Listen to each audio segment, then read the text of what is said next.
It's a few years later, we're in 1676. George Ernst Stahl is now a full-fledged natural philosopher, what we would call today a scientist. He has his own lab, he has his own professional scientific practice. And I'm going to read along the 1B launch article. You can read along too. So Stahl bursts through the door to his lab. He slams it behind him, silencing the roaring wind outside. He takes a deep breath. He's excited. He shakes off the bits of snow from the cap, which instantly steam up as they hit the warm floor below, which is an interesting question in and to itself. Why do cold things steam when they contact something hot suddenly? He rubs his chilly hands together as he approaches his lab bench. He's eager, the reason why he's rushing in is he's eager to build a more solid grounding for this new theory of phlogiston that he has been putting together with the help of his former advisor, Johann Becher. And the theory of phlogiston, as we have discussed, says that wax and wood and everything burnable contain a chemical substance called phlogiston. So the thing that burns in burnable substances is phlogiston. And the phlogiston is combined with stuff like ash and soot. But when it's burned, this super light stuff separates from the ash and the soot or whatever, and in this process, heat and energy is released. And this heat and energy is what fire is.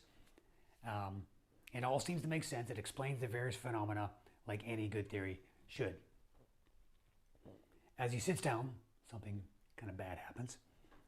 He hears a loud whoop, and Stahl realizes in horror that the chimney escape in his small lab has closed. The room is quickly and steadily filling up with a thick, nasty smoke. Stahl is starting to cough and wheeze. He staggers over the chimney.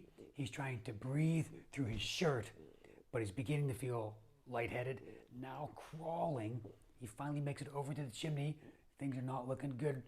He picks up a shovel on the mantle and he tries to unlatch the chimney escape to let all the smoke escape.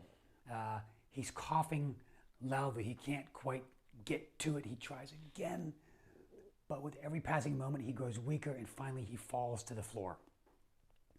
Suddenly, almost fully, while he's pretty much unconscious, almost near death, Stahl hears a loud bang. A huge wind, thankfully, luckily, fortunately, blows open the front door to the lab.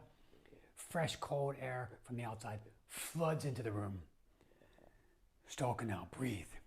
Waking up from near unconsciousness and perhaps death, he has this revelation, this thought just rushes into his mind. That's it. To test the idea of phlogiston, we need to burn things inside of closed containers. Then he continues to think to himself, just not closed containers with me inside of it. So he's using the fire that was burning and creating all this smoke inside of his closed lab, as this was the inspiration for this experimental idea. And so maybe he says to himself, we can find a closed container which is a bit smaller than a room, and also that I'm not locked in, about to die. So let's return to the idea of a closed system. And a closed system is a system where mass or matter cannot get in or out. So we want to create a closed system.